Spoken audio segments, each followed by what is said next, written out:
From sunny Southern California, this is the Executive Housekeeper 101 from HousekeepingRehab.com. Here now is your Executive Housekeeper, Abel Josephson.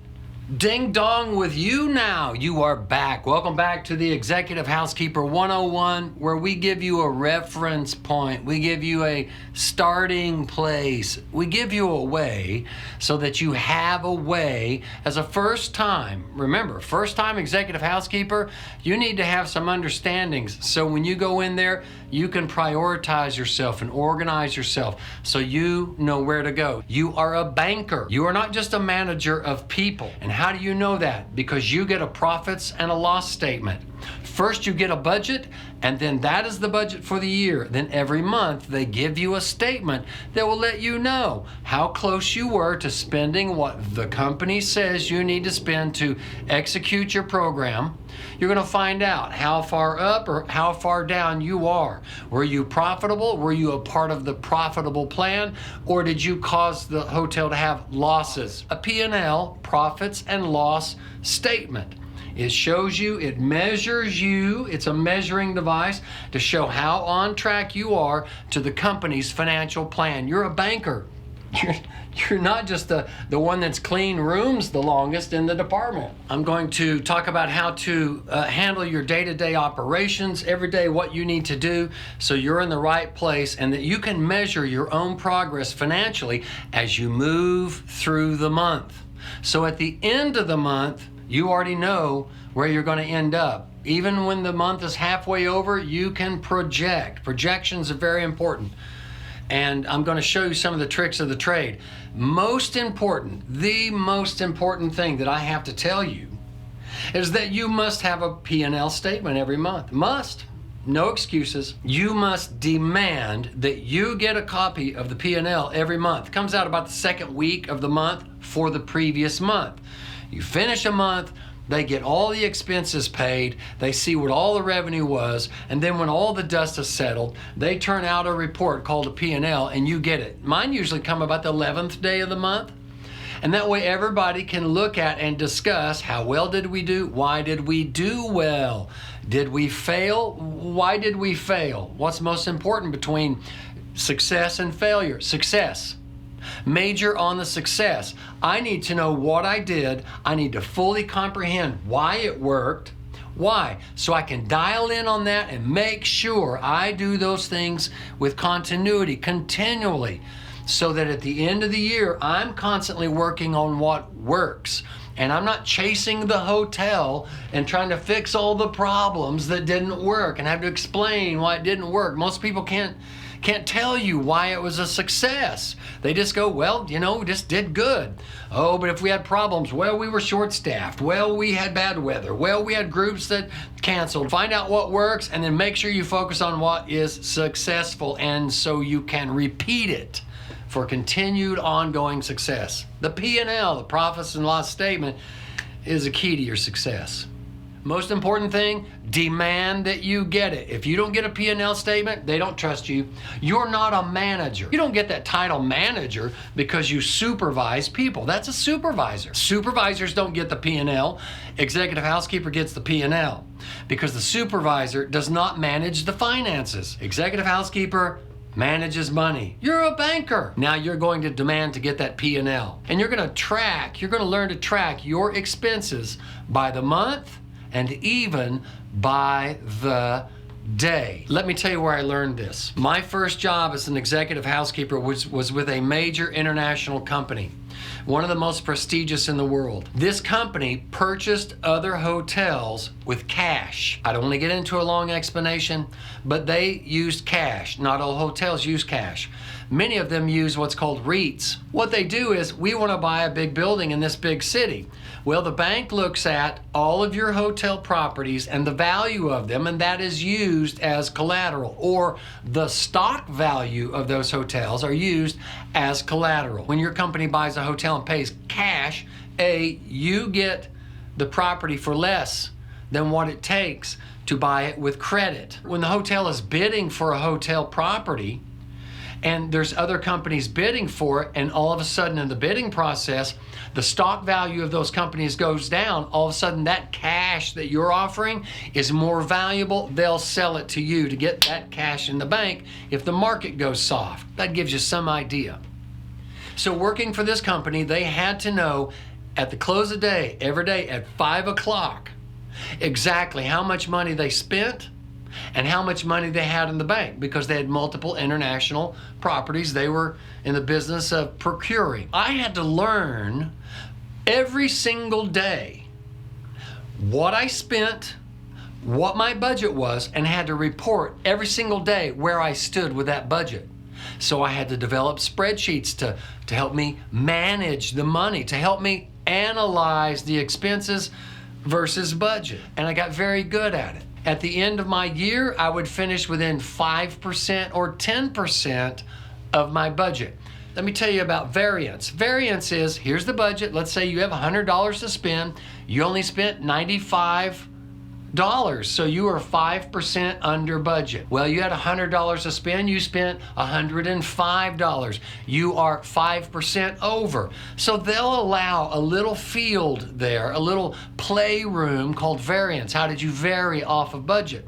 And I think for this company, it was 10% or 5%. I finished within almost to the dime and got everything I needed to get done, spent everything I needed to spend. And that was a great education for me every single day. How many employees did we have on staff today? What did it cost? What was the budget? This is what I've spent so far. This is how much budget I have left for the month. And this is what I've spent. And I would produce that and present it to the company. Great training. You should do it on your own, even if your company doesn't require it, especially if you're new. So you learn how to analyze. Well, I don't know how to make Excel spreadsheets. Go to your comptroller. Go to your comptroller with breakfast tacos from the kitchen, flowers from the florist, a hat in your hand, and say, can you teach me how to make this cell, add to this cell, divide by this cell, and give me the answer or the analytic that I want? You'll have to do that. This video is not for that. So every day I had to average things. So all of your P&L works off of averages. All your budgets work off of averages. So when I want to know how much I spent today, at the end of the day, everybody's gone home. I take all of my housekeepers. They're all paid individual different rates per hour. This one's been there 12 years.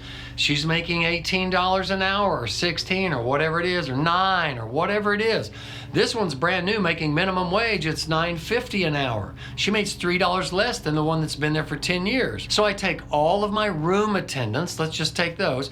I take what each one, let's say I have 10 room attendants.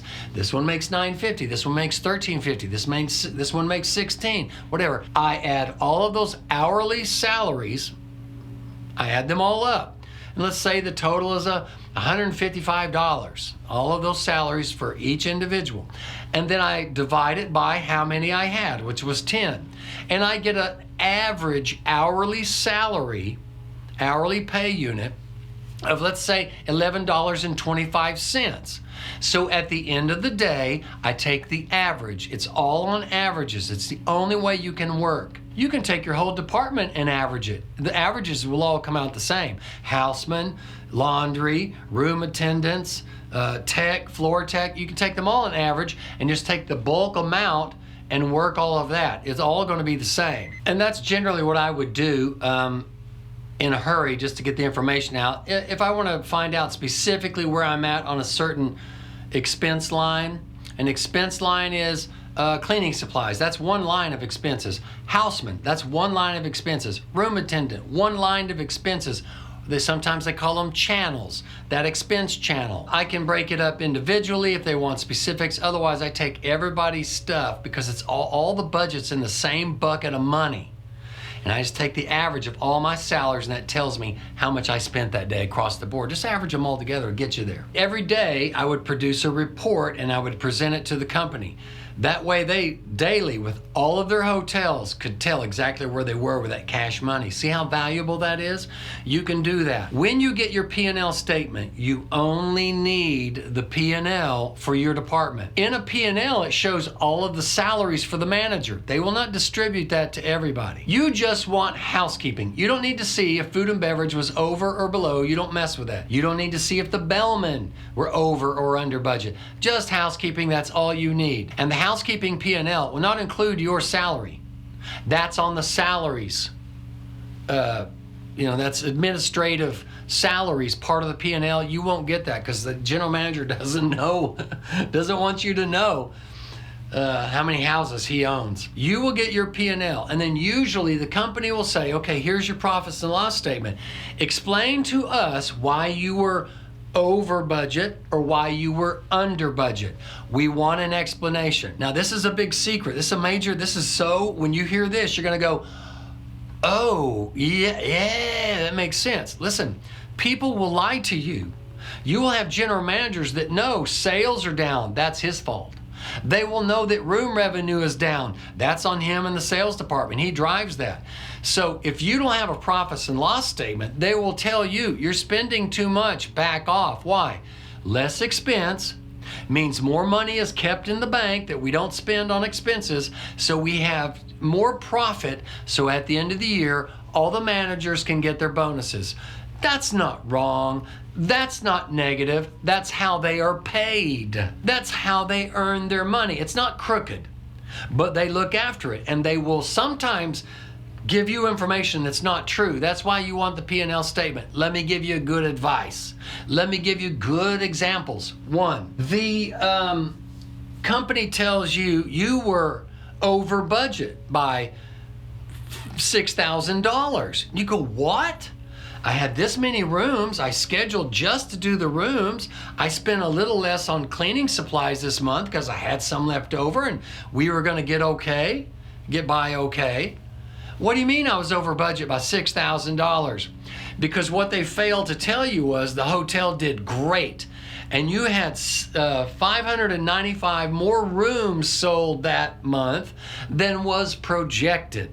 So therefore, you spend time with room attendants and housemen and laundry and expenses. You use more chemicals because you have more rooms to clean than you planned on when you made your purchases, and you expensed things at the beginning of the month to supply you for the month. We thought we had 100 reservations on the book. We had 150 rooms that we sold.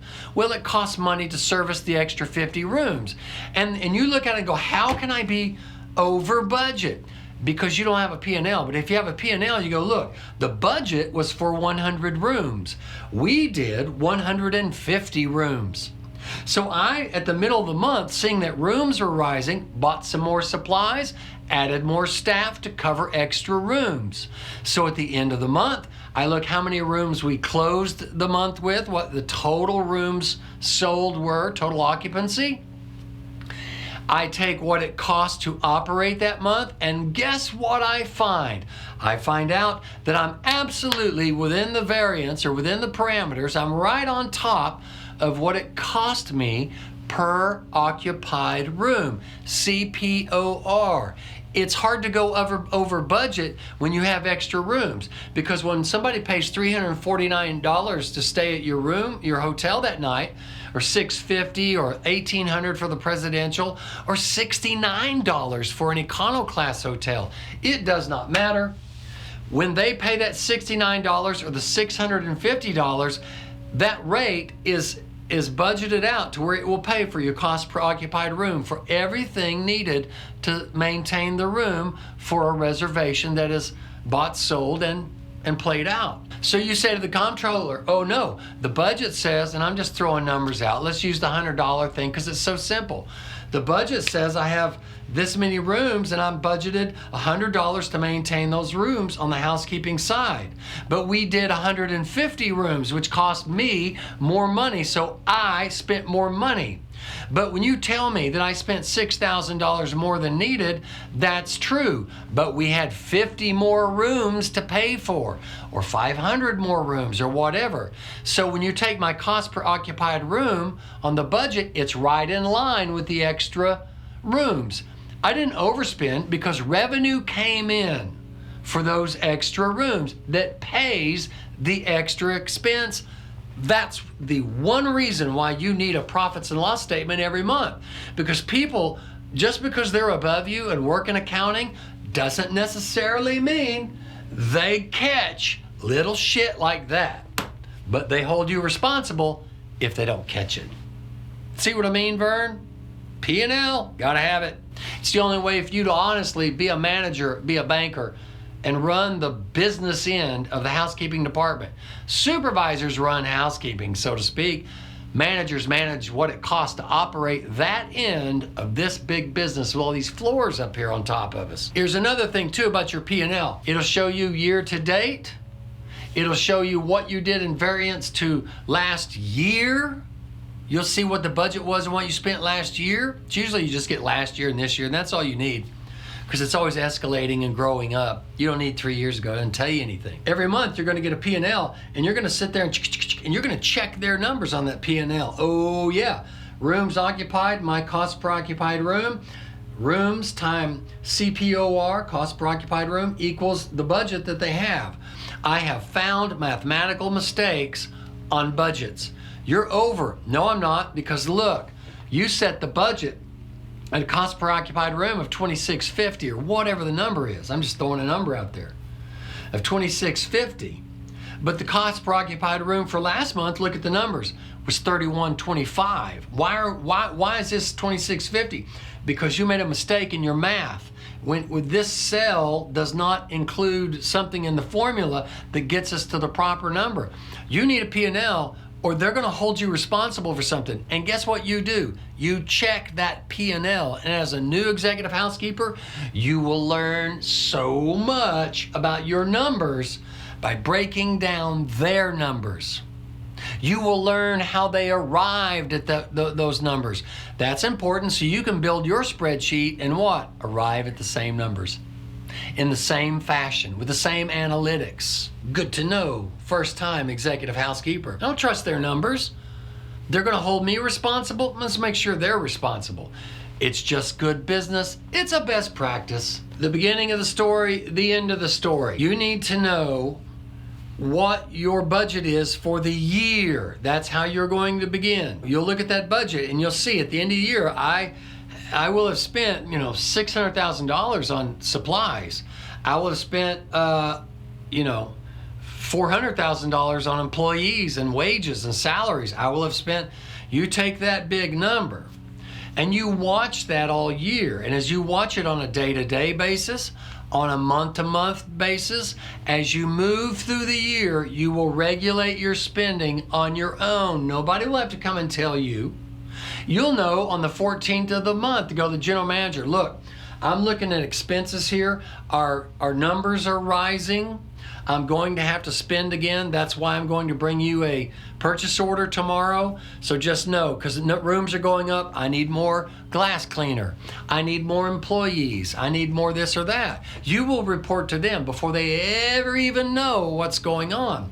The most important thing is how you end up.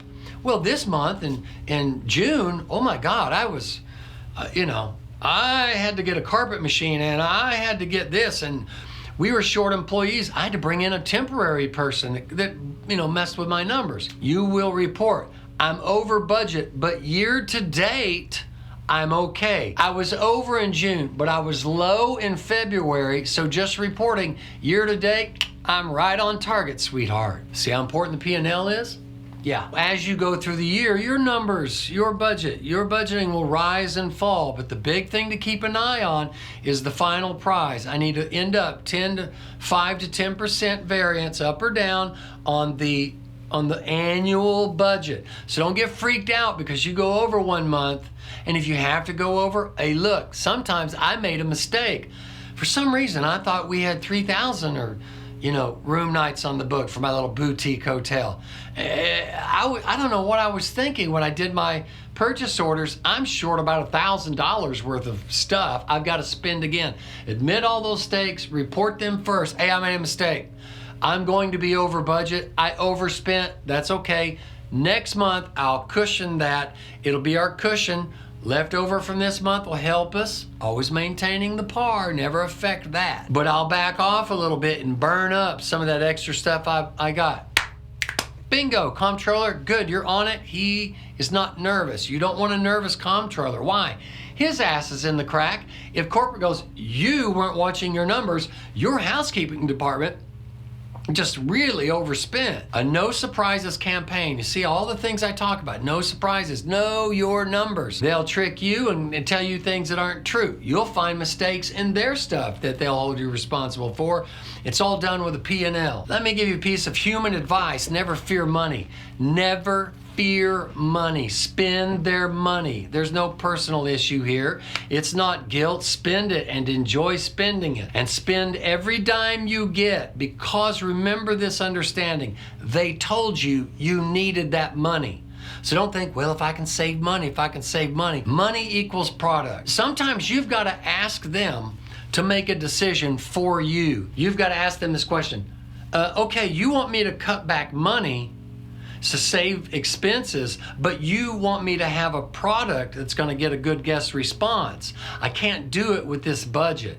I can't do it and not spend on that, or not bring in extra people to support when we've got a big group or whatever it is. So you're asking me to accomplish this with less money. That's on me? No, that's on you. And you say to them, how do you want me to do it? What do you want me to sacrifice? They're the one asking you to sacrifice or make a variance to budget that's not in the budget. You ask them to choose which they want, quality or expenditures. It's good advice. Stand up. The executive housekeeper is a deeper soul, and this person is going to face situations to where they are not going to be walked over. You have all kind of people in accounting office and administrative office and executive office have different motivations and reasons you don't know about. So sometimes you're going to be in a position where you've got to stand up and defend your department. And that's one way you defend it. You choose at the end of the year, probably around September, I am asked to present my budgetary needs for the next year. If I need a carpet extractor or 2 carpet extractors, if I need a 3rd person in the laundry, if I need all these things, I will know, not because, gee, it would sure be a great convenience if we had extra people or extra staff or equipment. No, I know by the numbers. I cannot cover that stuff without more people. And here's the numbers. They'll ask me to give them budget information, usually around September, end of August, September. Then they keep it for a month, October into November. Usually by November 1st, for sure, we've got a budget that we get back from corporate office for the next year. But they're going to ask you to give your advice. That's when you're going to tell them I need an extra person, and you're going to prove it with your numbers. Know your numbers. I need an extra person because I can't meet this budget because of this reason and that reason, so I need extra money, blah, blah, blah. You get it? You're going to tell them what staffing needs you need. You're going to tell them what equipment you want, FF&E, fixtures, furniture, and equipment. New washing machine. That's when you make these requests.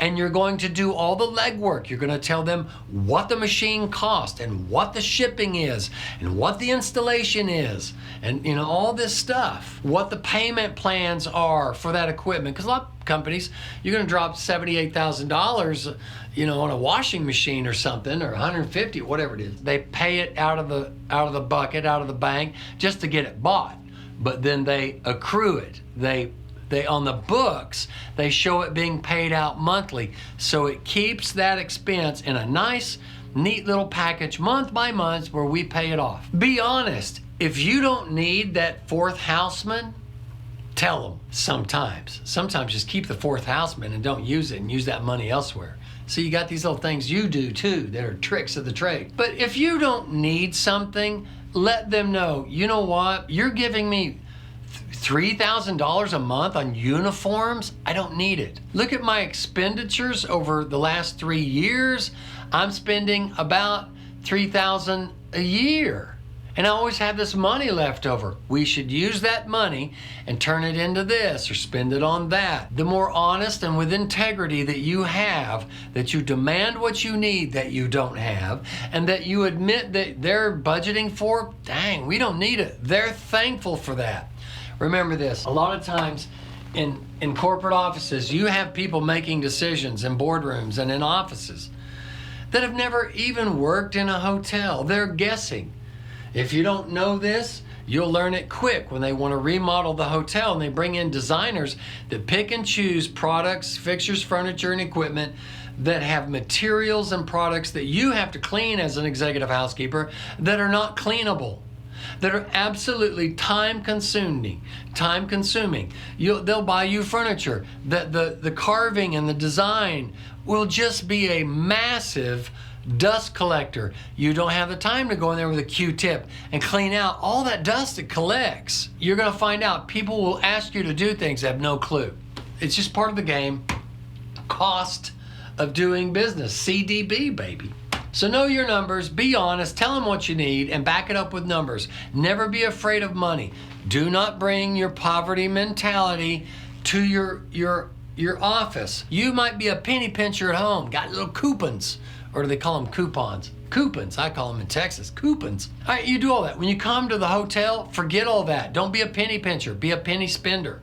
Spend it all, explain it all, know where it goes, get what you want by the conversation and the language of a calculator and some pencil work and the wood bench, and figure out what it's gonna cost and be honest with it. Tell them how to accrue it. How impressive of you, a first-time executive housekeeper, to know and understand these avenues of thought.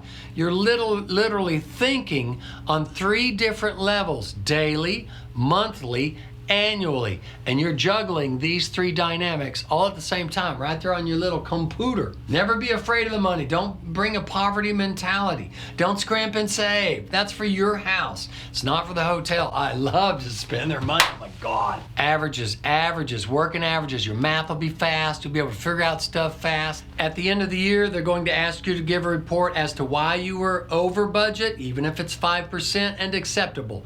You're going to give them a report as to why you were under budget, 5, 10, 15, 30%, whatever it is. They're going to want to know an explanation. You're going to do it with numbers. How many rooms you had. We had to use temporary service 1 month because we were short, a bunch of employees for whatever reason. Sometimes 4 people leave. They're all related. You don't know if they go back to wherever. And so you have these things. Just explain them. Explain them along the way. And at the end of the year, have your explanation. When you explain at the end of the year why you were over budget for room attendance, you will know that answer because you were over in February, and by the end of March, you've analyzed February and have that explanation on deck. So in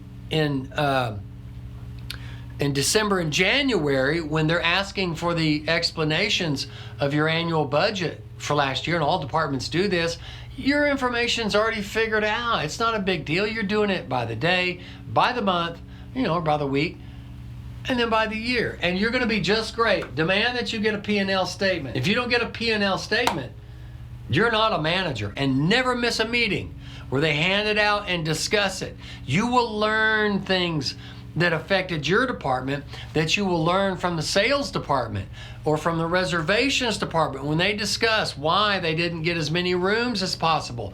That explains to you each month why you had financial up and downs and why you spent money and then we didn't need that money spent because this happened over there. Be a student of the hotel. Listen to what they say and you'll see how things affect you, and consequently, you'll learn how to see problems in advance. I need to go talk to reservations. Are you really sure that this group is locked in with a signed contract before I schedule for that group? See, you learn from other departments. Non scholae sed vitae discimus, which is Latin. It means not for school, but for life we learn. That's enough. I'll remember stuff I didn't tell you. I can't tell you everything. There's just so much to be told. I love housekeeping. The hotel and hospitality industry is a type of entertainment and a form of show business. Thanks for visiting the Executive Housekeeper 101 with Abel Josephson from housekeepingrehab.com.